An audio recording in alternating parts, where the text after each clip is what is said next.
Hello everyone, তো আমি আজকে বাইকটা নিয়ে বাইরেছি। আমার সবচেয়ে বড় স্পেশাল কাজ আজকে, যেটা মা বাড়িতে নাই, তো 3-4 দিন হয়েছে মাসির বাড়ি গেছে ঘুরতে, আর আমি আজকে যাই আর মারে আনতাম করিয়া। তো মা ঘরে না থাকলে কীরকম লাগে এটা তো ফিল করতে পারবা যারা মানে মা কয়েকদিন বাড়িতে না থাকলে বুঝে যায় যে কেমন লাগে আরই। তো আমি এটা খুঁইয়া বুঝতে পারতাম না, আমার প্রবলেম তো শেষ নাই খুঁইতেও গেলে। তো আজকে যাই আর মারে আনার লিগা। মাসির বাড়ি হলে কুমারঘাট ফটিকরায়, আর আমি যাইতাছি। তো আই গেছি ফাইনালি কুমারঘাট টাউনে, আর এখন মাসি তারা গড়ে যাইমো। তো মাসি তারা বাড়িতে আই গেছে। আমার একটা ছোট্ট কিউট একটা বাত্তিজি আছে, যেটা আমার দিকে দৌড়ে গড়ে গিয়ে ঢুকছে। তো এটা হইলো তাই।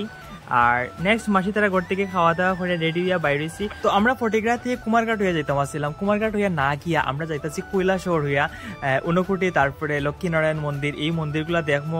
ঊনকোটি দর্শন করলে মা অনেকদিন আগে আইছিলা, ভাবলাম আজকে ওই দিকে যাই গিয়া। ওই তো কুমারঘাট হয়ে যেতাম আসলাম, না গিয়া কৈলাসহর হইয়া যাই গিয়া। তো আমরা এক্ষণে যাইতাছি।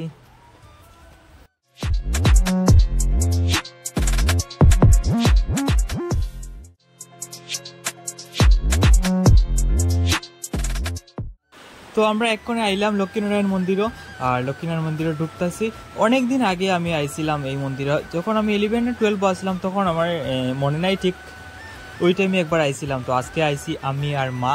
তো মার লাগে আবার মজাটা তো আলাদা, সম্পূর্ণ মন্দিরটা দেখতে থাকো। মন্দিরটা কিন্তু অনেকটাও সুন্দর। এই মন্দিরটা ঢুকার পরে সব দিকেই শুধু দেবদেবীর মূর্তি দেখতে পাই, অনেক মূর্তি এখানের মধ্যে আছে। তো সবের মধ্যে জায়গার, মন্দিরের ঠিক মধ্য জায়গার মধ্যে একটা তমাল গাছ আছে, যেটা ভগবান কৃষ্ণের সবচেয়ে প্রিয় গাছ, লীলাকর্তা এই গাছের মধ্যে বইতা। আর এটার মধ্যে সব এই লাল সুতা বাঁধে, যার জির আশা পূর্ণ হওয়ার লেগিয়া অনেক সুতা বাঁধা পাইবা দেখবা ইয়া যে এই মন্দিরটার মধ্যে। আর আমি আর মা টোটাল মন্দিরটা ঘুরিয়ে ঘুরিয়ে দেখলাম। অনেকটা ভালোও লাগে মন্দিরটা আওয়ার পরে, অনেকদিন পরে আইছি আমি। তো আগে যখন আইছিলাম এর পরবর্তী সময় কোনো কালার টালার এত চেঞ্জ হয়েছে না, বা সেম কালারই মনে রয়ে গেছে। তো এখানে একটা পাশেই একটা পুকুর আছে, আর পুকুরটাও দেখলাম। এখানে একটা কি মন্দির জানি আছে। তো আমরা টোটাল মন্দিরটা ঘুরিয়া দেখলাম। অলমোস্ট আমরা লক্ষ্মীনারায়ণ মন্দির দর্শন পুরো কমপ্লিট হয়ে গেছে, আর এখন আমরা মন্দির থেকে বাইরে। আর তো মন্দির থেকে বাইরে নেক্সট ডেস্টিনেশন হইল কি আমরা ঊনকোটি, আর এখন আমরা ঊনকোটি যাই। আর ঊনকোটির রাস্তা কিন্তু কয়েক বছর আগে এতটা ভালো আসলো না, এত খারাপ আসলো, আর রাস্তাটা অনেক ছোটো আসলো। এখন তো রাস্তাটা খাটিয়া টিল্লা খাটিয়া অনেকটা বড় করছে, রাস্তাটাও কিন্তু সেরা হয়েছে। বাইক গাড়ি চালাইতে অনেকটাও মজা লাগে, আলাদা ভালো লাগে, কোনো সমস্যা হয় না। তো আমরা নেক্সট ডেস্টিনেশন আসছিল ঊনকোটি, আর ঊনকোটি পৌঁছে গেছি এক্ষণে। আমি তো অনেকবারই ঊনকোটি আইছি, মা অনেকদিন আগে আইছিলা, তো আজকে আবার মারে লইয়া আইলাম। তো ঊনকোটি যারা আইসো না, আইয়া একবার দেখে যে ঊনকোটি কিন্তু অনেক সুন্দর। এখানে 99,99,999 মূর্তি আছে, সব পাথরের গায়ে খোদাই করা মূর্তিগুলা, অনেকটাও সুন্দর। যারা আইসো না একবার প্রত্যেক বছর চৈত্র মাসের অষ্টমীর দিন রাত্রে থেকে সারা রাত্র এইখানে মেলা হয়, প্রচুর মানুষ থাকে। সম্পূর্ণ রাত্র এখানে মানুষের স্নান টান করে। এখানে একটা কুণ্ড আছে যেটার মধ্যে মানুষের স্নান করে। তো এখানের মধ্যে প্রত্যেক দিনই মানুষ থাকে, আর ওই মেলার সময় আর অনেক বেশি মানুষ হয়। তো আজকেও আমি দেখছি এখানে ফরেনার কয়েকজন আসছিল, ওই গেটের সামনে আওয়ার সময় দেখতে আইছি।